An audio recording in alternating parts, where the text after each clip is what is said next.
Bueno, compañeros, el día de hoy vamos a hablar del protocolo aislamiento. ¿Qué es un aislamiento primero que todo? Es la separación de personas o animales infectados durante el periodo de transmisión de una enfermedad en lugares y bajo condiciones tales que eviten la transmisión directa o indirecta del agente infeccioso. Nuestro objetivo general para este protocolo es estandarizar las precauciones del aislamiento para garantizar la seguridad del paciente a través de la prevención de infección cruzada entre los usuarios, el personal de salud, visitantes, acompañantes, incluso los equipos biomédicos. Nuestros objetivos específicos son, primero, prevenir las infecciones cruzadas entre los pacientes y el personal que brinda atención directa e indirecta a los usuarios, facilitar la distribución y organización tanto del personal asistencial como de los elementos de protección personal durante el proceso de atención a todos los pacientes. Y por último, identificar e intervenir en los eslabones de la cadena de transmisión, reduciendo el riesgo de la infección cruzada entre paciente y paciente. Bueno, existen 4 tipos de aislamientos, pero antes de nombrarlo es importante tener en cuenta que este protocolo va dirigido a todo el personal de salud, médicos, jefe de enfermería, auxiliar de enfermería, laboratorio clínico, entre otros. Entonces, ¿cuáles son los tipos de elementos? Vamos a encontrar 4. El protector por contacto, aerosol y por gotas. Entonces vamos a comenzar a definirlos cada uno más adelante. Es importante tener en cuenta los materiales que vamos a necesitar para cada aislamiento. En general vamos a utilizar guantes de manejo, batas antifluido, tapabocas convencional, N95, jabón quirúrgico, alcohol, toallas desechables de mano, tarjetas de aislamiento y por último canecas de recolección de desechos, la caneca roja, verde, entre otras. Bueno, ahora vamos a hablar de las palabras claves de este protocolo para que se nos haga un poquito más claro. Listo, agente infeccioso. Es todo organismo capaz de producir una infección, tales como virus, bacterias, hongos o parásitos. Bioseguridad. Se define como el conjunto de medidas preventivas destinadas a mantener el control de los factores de riesgo laborales procedentes como de agentes químicos, biológicos o físicos. El mecanismo de transmisión. Es todo conjunto de medios y sistemas que facilitan el contacto entre el agente infectivo con el sujeto receptor. Microorganismos. Sabemos que son seres unicelulares que son imposibles de ver a simple vista, pero algunos pueden ser beneficiosos, pero otros pueden ser perjudiciales para la salud. Periodo de incubación. ¿Qué es el periodo de incubación? Es la cantidad de tiempo, horas, días, semanas en que transcurre que la persona es infectada hasta que aparecen los primeros síntomas. Y por último, pero también importante, precauciones estándar. Son todas aquellas precauciones que utilizamos para reducir el riesgo de transmisión de organismos. Pueden ser de fuentes conocidas como de no. Por ejemplo, lavado de mano, uso de guantes, uso de guardianes para desechar elementos cortopunzantes, utilizar batas y cuando estamos en exposición a líquidos, usar monogafas. Bueno, como estábamos hablando de las precauciones estándar, es muy importante resaltar aquí los 5 momentos de lavado de mano. ¿Por qué? Porque esto lo que nos va a ayudar a minimizar el contagio entre paciente y paciente. Entonces es importante tener en cuenta el lavado de manos antes de tener contacto directo con el paciente, después de realizar alguna tarea limpia o aséptica, después de tener exposición a líquidos o fluidos corporales, después de tener contacto con el paciente y después de tener contacto con el entorno del paciente. Bueno, es importante aquí resaltar las recomendaciones en nuestra entidad de trabajo. Siempre es importante desde el momento de la entrada de los pacientes mantener nuestra precaución estándar, como lo nombramos anteriormente, nuestro lavado de manos, nuestro uso de la bata, guantes si es de ser necesario. Importante también realizar la limpieza y desinfección recurrente del área de trabajo para así evitar nuevamente el contagio entre paciente y paciente. Aislamiento por gotas. Este aislamiento se aplica donde hay riesgo de contagio por gotas, las cuales son partículas de secreción respiratoria mayores a 5 micras. Estas quedan suspendidas en el aire por un tiempo limitado. ¿En qué enfermedades vamos a utilizar este aislamiento? Neumonía complicada, difteria, faringia, tosferina, paperas, adenovirus, rinovirus, rubiola. ¿Qué vamos a utilizar acá? Es importante. Lavado de manos, tapabocas convencional. ¿Listo?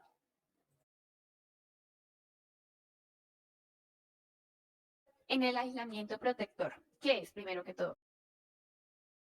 Este aislamiento se utiliza para pacientes que se encuentran con un riesgo de adquirir una infección por inmunosupresión.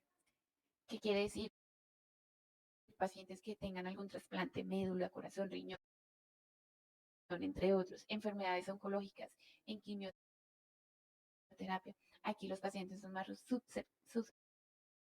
susceptibles a recibir una infección. ¿Qué tenemos que tener en cuenta con ellos?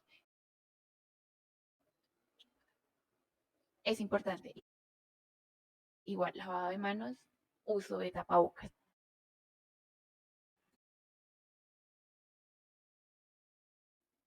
El aislamiento por contacto.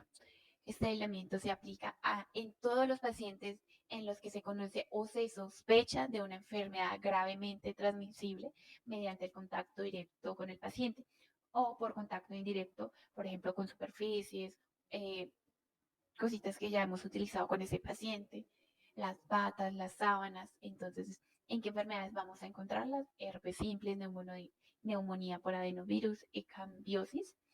¿Qué vamos a usar frente a estos pacientes? Por paciente se debería utilizar bata, guantes y su lavado de manos. Por último, vamos a hablar del aislamiento por aerosol. Se aplica en todos los casos donde existe el riesgo de que la diseminación de gotas a través de la vía aérea, las cuales son partículas residuales pequeñas menores a 5 micras evaporadas, pueden permanecer suspendidas en el aire por mucho tiempo y incluso pueden permanecer en partículas de polvo que contienen el microorganismo infectado. ¿En qué enfermedades lo vamos a encontrar? Tuberculosis, infección por varicela, sarampión. ¿Por qué por estas? Porque su medio de transmisión es por la vía aérea, por partículas pequeñas menores a 5 micras. ¿Qué vamos a utilizar acá? N95, bata, guantes. Listo, y aquí termina nuestro protocolo de aislamientos.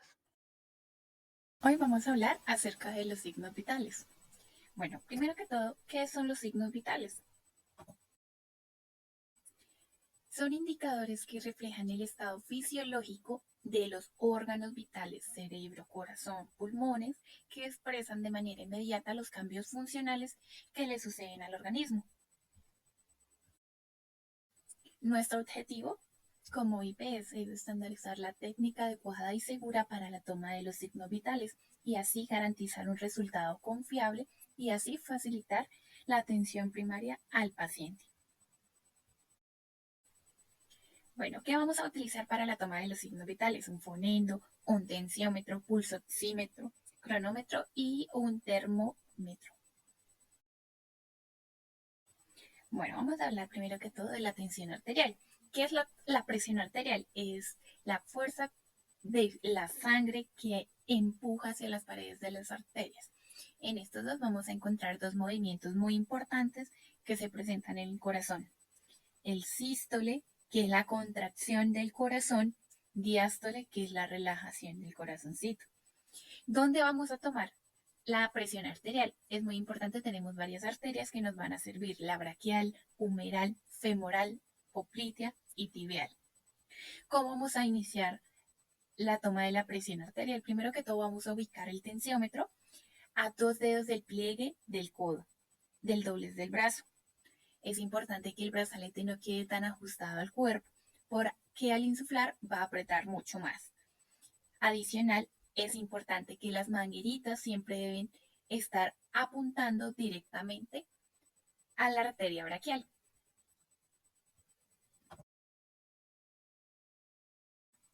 Bueno, acá es muy importante para tener en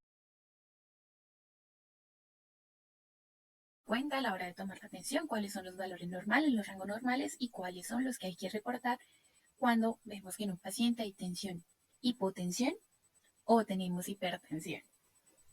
A continuación vamos a ver un video donde nos van a explicar brevemente cómo colocar un tensiómetro y cuáles son las recomendaciones generales.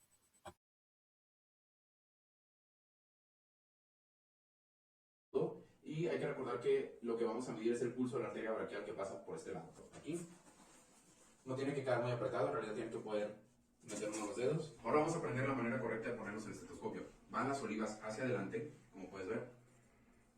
De lo contrario, no podrías escuchar nada. Para empezar a inflar tenemos que cerrar la perilla y empezamos a hacer. Lo correcto en una persona normotensa es insuflar 30 o 40 milímetros de mercurio más de los valores normales. Coloca el estetoscopio en el pliegue del codo. Vamos a desinflar poco a poco y escuchar con atención los ruidos.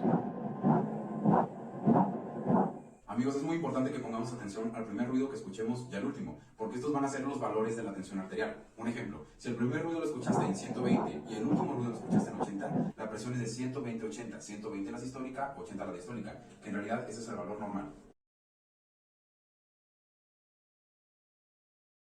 Frecuencia cardíaca. ¿Qué es la frecuencia cardíaca? Muy sencillo, es el número de veces que el corazón se contrae en un minuto. Aquí vamos a encontrar palabras claves a la hora de tomar nuestra frecuencia cardíaca. Entonces encontramos bradicardia.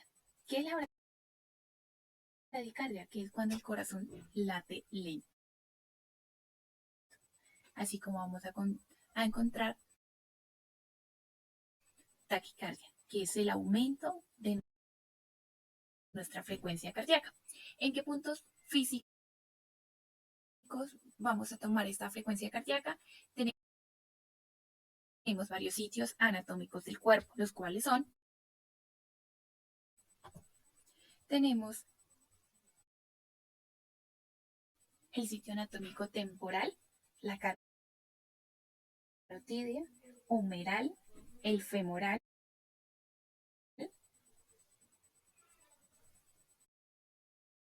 radial, el cubital, que normalmente tomamos, poplitea y tibial posterior. Bueno, vamos a continuar con nuestra frecuencia respiratoria, que esta se define como el número de veces que una persona respira en un minuto. ¿Cuándo se debe tomar? Cuando el paciente se encuentra en reposo. Es importante que el paciente no se dé cuenta que lo estamos tomando, ya que él puede alterar la frecuencia respiratoria. Aquí vamos a encontrar palabras claves al momento de la toma. Tenemos apnea, que es la pausa de la respiración por más de 10 segundos, disnea, dificultad al respirar, taquipnea, que es el aumento de la frecuencia respiratoria, y bradipnea, que es cuando respiramos muy lento. Y al final aquí vamos a encontrar una tablita de referencia donde podemos evidenciar que de 12 a 19 respiraciones por minuto está dentro de un rango normal. Cuando respiramos menor a 12 es que vamos a comenzar a llamar que es una bradipnea. Y por mayor a 20 vamos a llamarla taquipnea. Bueno, ahora vamos a hablar de la oximetría. Esto es un método simple, no invasivo, que nos permite determinar el porcentaje de saturación de oxígeno en la sangre que tenemos en el paciente. Vamos a tener una clasificación, un rango normal, que es de 95 a 100%. Vamos a encontrar hipoxia, que es de 91 a 94. Tenemos una hipoxia moderada, que es de 86 a 90. Y una hipoxia severa, que es menor a 85%.